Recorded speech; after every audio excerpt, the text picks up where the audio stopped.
My mother was always very familiar with her neighborhood, but one day she stopped at the stop sign for much longer than usual, and she didn't know whether she should go forward or turn, and she wasn't even really sure where she was at.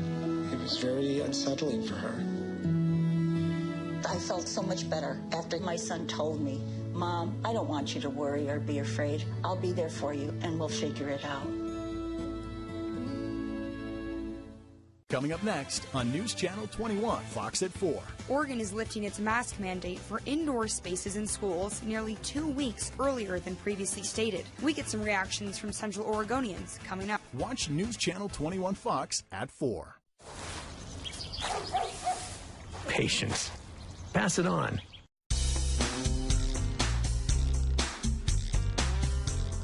Captioning has been provided by Dion, hand it over. Now, how does that make you feel? Like a part of me is missing. Gabrielle? This Old Spice Fiji hand and body lotion has me smoother than ever. That's what it does. Hey, Connie. Jerry around? No, and I prefer Conrad. So, I heard what happened to the desk. I tell you, there was something so reassuring about that cozy little space. Yeah, well, whatever. See ya. Back to normal. Not bad for $4,000.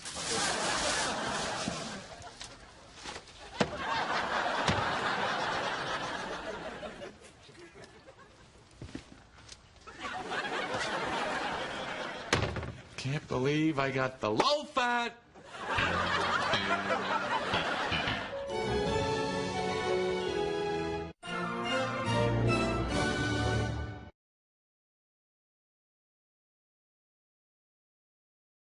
From Central Oregon's news leader, this is News Channel 21, Fox at 4. Good afternoon, I'm Jordan Williams. In 3 weeks, all indoor mask mandates in Oregon will be dropped. Noah Chass joins us now live with more on the governor's update. Noah? Yeah, that's right, Jordan. The governor announced that on March 19th, all indoor mask mandates will be dropped, and 2 weeks later, the emergency declaration for COVID-19 will be lifted as well. So that basically means that schools, businesses, restaurants, everywhere inside, you will no longer have to wear a mask by state mandate. And I spoke to a few Central Oregonians who tell me it's about time. I think it's time. We have to learn to live with this virus. Starting March 19th, mask mandates will be lifted for all indoor spaces in Oregon, including schools. On April 1st, the governor's COVID-19 emergency declaration will be lifted. COVID-19 hospitalizations have dropped 48% since peaking in late January, and over the past 2 weeks, hospitalizations have fallen by an average of more than 30 per day. Members of the Bend and Redmond Education Association tell News Channel 21 they are excited to hear the news and are confident students and staff with medical complexities will be treated with kindness, compassion, and respect. In just a few weeks, signs like these will start coming off business doors, and it sounds like people are ready to start going places without needing a mask. I am pretty excited about it. I'm getting kind of tired of wearing the mask. Just from the news I've read, it just feels like the timing is good to stop wearing masks inside. I'm excited. I'm happy for it. Dawn Boreen is an artist who works behind the counter at Red Chair Art Gallery. She's looking forward to seeing people's faces again, but she has no problem if people still want to wear a mask. Oh, I would definitely allow anyone that wanted to come in and wear their mask. I might still wear my mask in some situations, but it'll be nice to have the freedom to feel like I can take it off. With 2 different variants having surges after the last mandate was lifted, that same possibility is on people's minds. So yeah, I guess there's always going to be that fear that maybe another virus is going to come along. Maybe it's going to be coronavirus. Maybe it's going to be a new virus. It's some educated concerns that could definitely happen, but I don't have fear about it.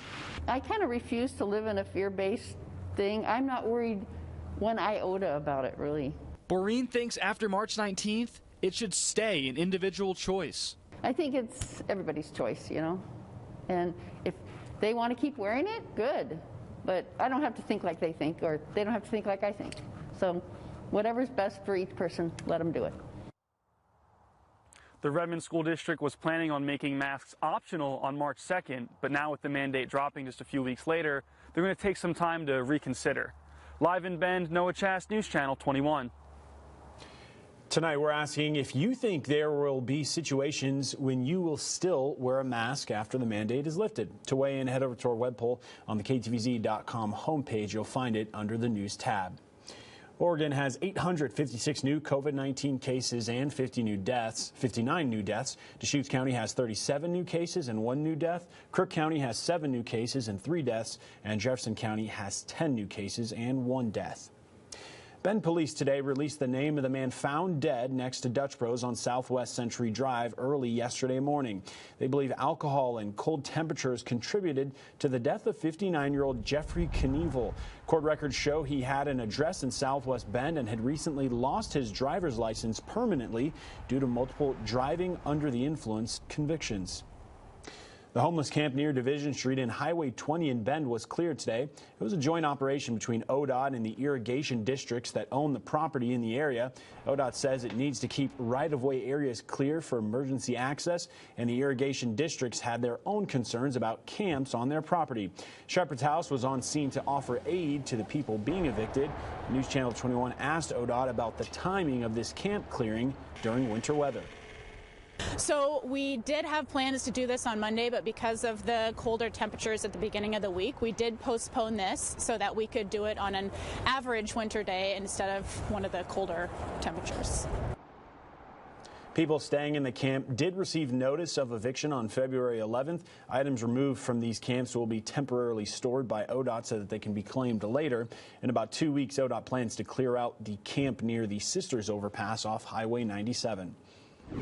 A downtown Bend business owner opened her doors last night to help the homeless dealing with the cold weather. Jennifer White owns the O'Donnell building on Wall Street, which is empty after Taj Palace moved out. She was hoping to allow more homeless people in tonight, but the city says she didn't comply with city codes. Just because people are homeless doesn't make them bad people, doesn't make them lazy people. They're just people who maybe need an advocate. And they're willing to work really hard. I've hired many homeless people over the years, and they've never disappointed me. The city's emergency declaration for winter shelters requires a fire marshal's inspection, which White says she did not want. Today, Oregon's Democratic lawmakers proposed a $400 million package of investments and policies to address the state's homelessness crisis. There's funding for a range of programs, including transitional shelters, support services, and affordable housing. $50 million is allocated to Project Turnkey, which helps organizations purchase buildings for use as shelters. A proposal in the package is House Bill 4123, sponsored by Representative Jason Krupp. It aims to promote a coordinated response to homelessness among 8 counties, including Deschutes, with input from service providers. In doing so, our communities will be better positioned to leverage existing resources and to identify service and policy gaps to make sure we are helping people at risk of houselessness, connecting those in crisis with shelter, and creating pathways to more permanent housing. Each county would create an advisory board and receive $1 million. They'll be expected to develop a 5-year plan addressing ways to streamline services and incorporate best practices. A bit of snow for some of us today. Katie Suniga says we have more headed our way in a few days. She joins now with a first look at your local alert weather forecast. Katie?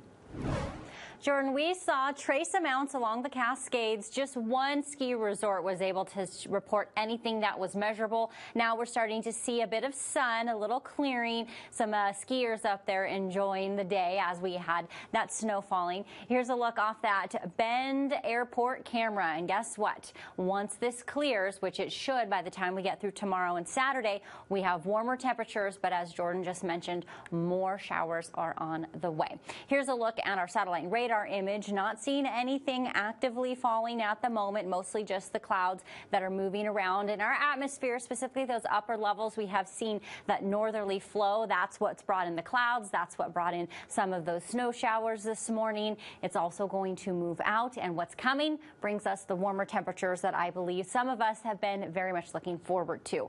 It's good to see our temperatures going up during the day today. We finally made it into the 30s in some areas. Still going to be another cold night tonight, but we have warmer nights on the way, along with several days in a row with a chance for some precipitation. We'll look at that in detail in your full forecast in just a bit. Jordan, back to you. After Russia's military invasion of Ukraine yesterday, many have looked to social media for updates on loved ones in Ukraine. Bola Badabo spoke with a Sun River man from Ukraine who's doing just that. Bola? Jordan, the man I spoke with says he's been reaching out to family to make sure they're okay. But as the death count rises, he's doing everything he can to stay hopeful. We just came from church, from band, and I opened Facebook. They are seeing bombs from their windows. As the Russian military invades Ukraine, Alexander Bilobroshik is worried about the safety of his brothers, their families, his parents, and friends living in Ukraine. They are saying they are praying, and they are scared because they don't know from which side they will get these weapons that can destroy their house, you know. Bilobroshik is from Donetsk, Ukraine, and has lived in Central Oregon since 2007. He works as a network security administrator for the state of Oregon. Right now, his brothers are building bomb shelters to protect kids forced to face the horrors of war. With so many people already displaced from their homes so quickly, he says he feels disheartened. People with small kids, with just small suitcase, they are leaving their apartments, their homes, and they don't know where to go, you know, who is going to protect them. His 3 children that live with him in Sun River, ages 16, 14, and 6, are grasping the enormity of what's happening. Like in panic and crying, so because they don't know what to do. His youngest, he said, cried out that he didn't want his grandfather to die. My mom told me that they will stay in the house to the end. Bilobroshik chooses to remain hopeful in this bleak reality. I trust in the Lord. I am praying about Ukrainian people, about my parents personally. Every union and United States will help to stop this invasion. Until then, he watches his home from thousands of miles away. I just worried about this. Yeah. Horrible war. As several people go into hiding in Ukraine, there are reports of hospitals filling up from the constant blasts. Many hope for a saving grace. Jordan? In protest of Russia's invasion, Pine Tavern in downtown Bend poured out all of its Russian vodka. The tavern had been cutting down on its inventory. The restaurant's owner, Bill McCormick, tells News Channel 21 dumping out all the Russian vodka will cost him about a couple $100. Is acting as though it's 1939 and going into Europe with the full force that they have into Ukraine. On foot, I'm so concerned about it metastasizing into other countries that are, some of them are NATO countries. And should they go into a NATO country, we and other NATO nations are obligated to jump in and defend them, which could be a major war between 2 nuclear powers. McCormick says he will instead support vodka made in Oregon.